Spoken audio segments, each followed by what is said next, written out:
Welcome to இல்டாஸ் kitchen. எனக்கு சூப்பரான ஒரு ரெசிபி ஒன்று பார்க்க போகிறோம். காரசாரமாக இருக்கும். ஒரு 10 நிமிஷத்துக்குள்ளே சட்டை நம்ம செய்து முடிச்சிடலாம். இப்போ ஒரு சின்ன கிண்ணத்தில் தண்ணி சேர்த்துக்கலாம். வெது வெதுப்பாக இருந்தால் நல்லது. 4 காஞ்ச மிளகா, ஒரு 4-5 முந்திரி சேர்த்துக்கலாம். காரம்லாம் உங்கள் இஷ்டம்தான், கூட்டவோ குறைக்கவோ நீங்கள் செய்யலாம். இப்போது 1 டீஸ்பூன் மிளகு, 1 டீஸ்பூன் சீரகம், கொஞ்சமாக 1/4 டீஸ்பூனும் கம்மியாக கடுகு, ரொம்ப கம்மியாக 1/4 டீஸ்பூன் ரொம்ப கம்மியாக வெந்தயம், 2 ஏலக்காய். இதை நல்லா ட்ரை ரோஸ்ட் பண்ணிக்கலாம். வெந்தயம் ரொம்ப கம்மியாக இருக்கட்டும், அதிகமாக சேர்த்திக்கலாம் கசப்பு தெரியும். இதை நல்லா லோ ஃப்ளேமில் வச்சு நல்லா ரோஸ்ட் பண்ணிக்கலாம். நல்லா வாசனை வரும். நல்லா வறுத்து ஆஃப் பண்ணிடலாம் ஸ்டவ்வை. இப்போது இது ஆறின பிறகு ஒரு மிக்ஸி ஜாரில் சேர்த்து அரைச்சிட்டு வந்துடலாம்.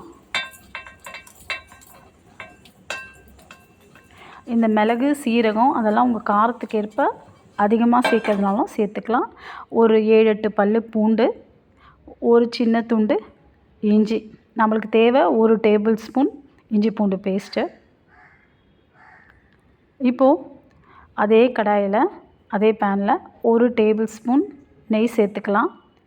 நான் ஏற்கனவே மஷ்ரூம் எப்படி வாஷ் பண்ணுறோன்னு வீடியோ அப்லோட் பண்ணியிருக்கேன். மஷ்ரூமை நல்லா 2-3 முறை நல்லா கழுவிட்டு ஒரு காட்டன் கிளாத்தில் நல்லா துடைச்சிட்டு இந்த மாதிரி பொடி பொடியாக உங்களுக்கு எந்த சைஸ் வேணும், பெருசோ சின்னதோ நீங்கள் கட் பண்ணி எடுத்துக்கலாம்.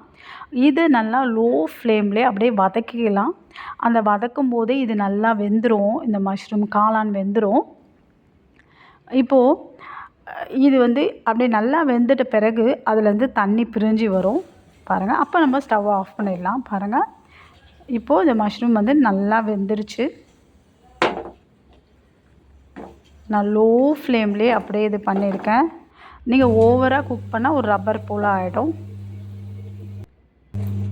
திரும்ப 1 டேபிள் ஸ்பூன் கீ சேர்த்துக்கலாம். ஒரு பெரிய வெங்காயத்தை நல்லா பொடியாக கட் பண்ணிக்கலாம். இந்த மாதிரி நான் சாப்பரில் தான் போட்டிருக்கேன். நல்லா இந்த மாதிரி பொடியாக கட் பண்ணிக்கலாம். இதுக்குள்ளே நம்ம இதை போய் அரைச்சி எடுத்துகிட்டு வந்துடலாம். இந்த ஊற வச்சோம்ல காஞ்ச மிளகா, முந்திரி, அந்த தண்ணியோடு சேர்த்து நல்லா நைஸாக அரைச்சி எடுத்துகிட்டு வந்துடலாம்.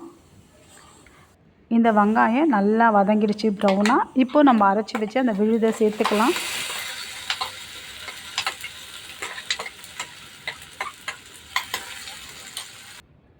எல்லாம் மிக்ஸ் பண்ணிக்கலாம். அந்த பச்சை வாசனை அப்படியே போகட்டும். இது ரொம்ப சிம்பிள். இப்போ நம்ம திரும்ப அந்த மஷ்ரூமை வேக வைக்க தேவையில்லை. ஏற்கனவே நல்லா வெந்து தான் இருக்குது. இது நல்லா பச்சை வாசனை போன பிறகு நம்ம ஏற்கனவே வதக்கி வச்ச அந்த காளானை சேர்த்துக்கலாம். பாருங்கள், தண்ணியும் சேர்த்துக்கிறேன். மிக்சியில் கொஞ்சம் இது பண்ணதில் அந்த தண்ணியும் சேர்த்துக்கலாம்.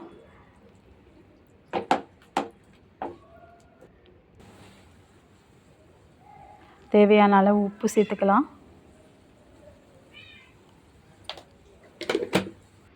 இப்போது அந்த வதக்கி வச்சு அந்த மஷ்ரூமை சேர்த்துக்கலாம். ஒரு 2-3 நிமிஷம் அப்படியே நம்ம ஸ்டவ்வில் வச்சு நல்லா கிளறி விடலாம். இதை வேக வைக்கணும்னு அவசியமே இல்லை, ஏற்கனவே வெந்துருச்சு. ரொம்ப காரசாரமாக ரொம்ப நல்லா டேஸ்ட்டாக இருக்கும். ஏதோ மட்டன் கிரேவியை சாப்பிட்றது போல் இருக்கும். இது நல்லா மிக்ஸ் பண்ணிவிட்டு கசூரி மேத்தி இல்லைன்னா கொத்தமல்லி தழை தூவி நம்ம ஸ்டவ் ஆஃப் பண்ணிடலாம். ரொம்ப சூப்பராக இருக்கும். ஈஸியும் கூட. இது பிள்ளைங்களுக்கு நீங்கள் செய்து கொடுக்கலாம். உங்களுக்கு இந்த வீடியோ பிடிச்சா லைக் பண்ணுங்கள், ஷேர் பண்ணுங்கள், சப்ஸ்கிரைப் பண்ணுங்கள். நீங்களும் ட்ரை பண்ணி பாருங்கள்.